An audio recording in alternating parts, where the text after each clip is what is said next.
بسم اللہ الرحمن الرحیم۔ السلام علیکم ورحمۃ اللہ وبرکاتہ۔ انشاءاللہ آج ہم سورہ آل عمران کا جامع خلاصہ پیش کریں گے۔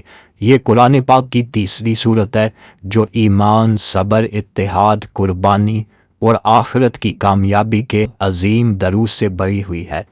آئیے سنیں اس سورت کے وہ روشن پیغام جو ہماری زندگیوں کو بدل سکتے ہیں۔ نمبر 1، سورہ آل عمران قرآن پاک کی تیسری سورت ہے جو مدنی صورتوں میں شامل ہے۔ اس میں 200 آیات ہیں اور اس کا مرکزی موضوع ایمان، اللہ کی وحدانیت، رسالت محمدی صلی اللہ علیہ وسلم کی حقانیت اور اہل کتاب کے ساتھ مکالمہ ہے۔ اس صورت میں مسلمانوں کو ہدایت دی گئی ہے کہ وہ اپنی زندگی کے ہر پہلو میں اللہ پر بھروسہ کرے اور دین اسلام کو مضبوطی سے تھامے تاکہ دنیا و آخرت میں کامیاب ہوں۔ نمبر 2، یہ صورت قرآن کے اولین حصے میں اللہ تعالیٰ کی وحدانیت اور قرآن کی سچائی کو بیان کرتی ہے۔ ساتھ ہی بتایا گیا ہے کہ جو لوگ اس کتاب کو دل سے قبول کرتے ہیں وہی ہدایت پاتے ہیں، لیکن جو لوگ ضد اور تعصب میں آ کر انکار کرتے ہیں وہ اپنی انجام کو خود خراب کرتے ہیں۔ اہل کتاب کے گمراہ عقائد کی تردید کی گئی ہے اور ان کو اسلام کی سچائی سمجھنے کی دعوت دی گئی ہے۔ نمبر 3، سورہ آل عمران میں حضرت عیسیٰ علیہ السلام اور ان کی والدہ حضرت مریم علیہ السلام کا ذکر بڑی تفصیل سے کیا گیا ہے۔ بتایا گیا کہ حضرت عیسیٰ علیہ السلام اللہ کے نبی تھے، نہ کہ اللہ کے بیٹے۔ ان کی پیدائش حضرت آدم کی طرح معجزہ تھی۔ یہ وضاحت اہل کتاب کے ان عقائد کی اصلاح کے لیے ہے جنہوں نے حضرت عیسیٰ کو الوہیت کا درجہ دے دیا تھا۔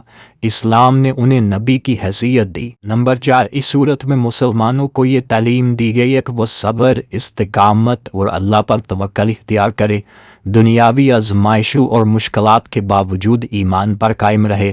جنگ احد کے واقعات کو بیان کر کے بتایا گیا کہ اگر مسلمان حکم رسول کی پیروی کرتے رہتے تو نقصان نہ اٹھاتے۔ یہ سبق دیا گیا کہ کامیابی صرف اللہ کے احکام پر عمل کرنے میں ہے، نہ کہ دنیاوی تدابیر پر بھروسہ کرنے میں۔ نمبر 5، اہل کتاب کے ساتھ مکالمہ اس صورت کا اہم حصہ ہے۔ ان کو ان کی اپنی کتابوں اور انبیاء کی تعلیمات کی یاد دہانی کروائی دی تاکہ وہ اسلام کی حقانیت کو پہچان سکے۔ قرآن نے یہ واضح کیا کہ اب دین حق صرف اسلام ہے۔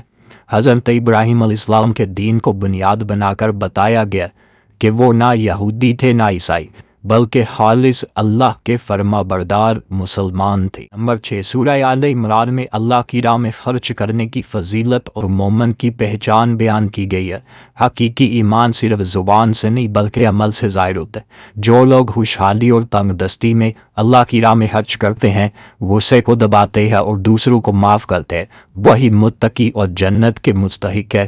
اس میں اخلاقی کردار کو اصل ایمان قرار دیا گیا ہے۔ نمبر 7، اس صورت میں اللہ تعالیٰ نے واضح کیا کہ دنیا کی زندگی عارضی ہے اور اس کی رنگینیاں دھوکے کے سوا کچھ نہیں۔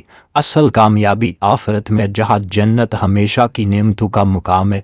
مسلمانوں کو یاد دلایا گیا کہ وہ دنیاوی فتنوں میں نہ پڑیں بلکہ اپنے مقصد کو پہچانیں۔ دنیا ایک امتحان گاہ ہے اور اصل کامیابی آخرت کے انعامات حاصل کرنے میں ہے۔ نمبر 8، قرآن نے اس صورت میں مومنوں کو اتحاد اور یکجہتی اختیار کرنے کی ہدایت دی ہے۔ اللہ کی رسی کو مضبوطی سے تھامو اور تفرقہ نہ ڈالو کا پیغام دیا گیا۔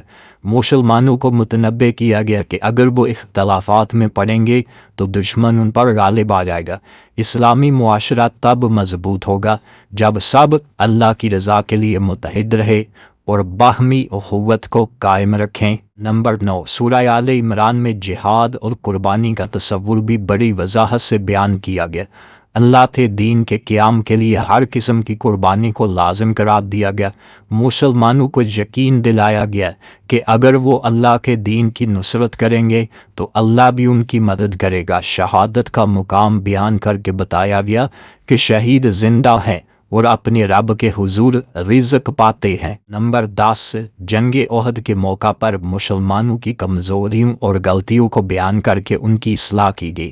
بتایا گیا کہ رسول صلی اللہ علیہ وسلم کی نافرمانی اور دنیا کی محبت نے وقتی نقصان پہنچایا، لیکن ساتھ ہی اللہ کی رحمت کو ظاہر کیا کہ اس نے ان کو معاف کر دیا۔ اس سے سبق ملا کہ مسلمان اپنی غلطیوں سے سیکھے اور دوبارہ ایسی کوتاہی نہ کرے۔ نمبر 11، یہ سورت دعا اور اللہ سے تعلق کی اہمیت پر زور دیتی ہے۔ مومنوں کی دعا کا ذکر کیا گیا کہ اے ہمارے رب، ہمیں ہدایت دے، ہمیں معاف کر اور کافروں کے مقابلے میں ہمیں ثابت قدم رکھ۔ اس دعا کے ذریعے بتایا گیا کہ بندہ ہمیشہ اللہ کا محتاج ہے۔ کامیابی اور حفاظت صرف اسی کے ہاتھ میں، اور دعا مومن کا سب سے طاقتور ہتھیار ہے۔ نمبر 12، آخر میں سورہ آل عمران مسلمانوں کو تقوی، صبر اور اللہ پر توکل کی تلقین کرتی ہے۔ قرآن نے بتایا کہ مشکلات اور آزمائشیں زندگی کا حصہ ہے، مگر اہل ایمان کے لیے یہ ترقی کا ذریعہ بنتی ہے۔ جو لوگ ایمان پر قائم رہتے ہیں اور اللہ کے وعدوں پر بھروسہ کرتے ہیں، وہی کامیاب اور جنت کے وارث ہے۔ یہی اس سورت کا مرکزی پیغام ہے۔ اللہ ہم سب کو سمجھ کی اور عمل کی توفیق عطا فرمائے، آمین۔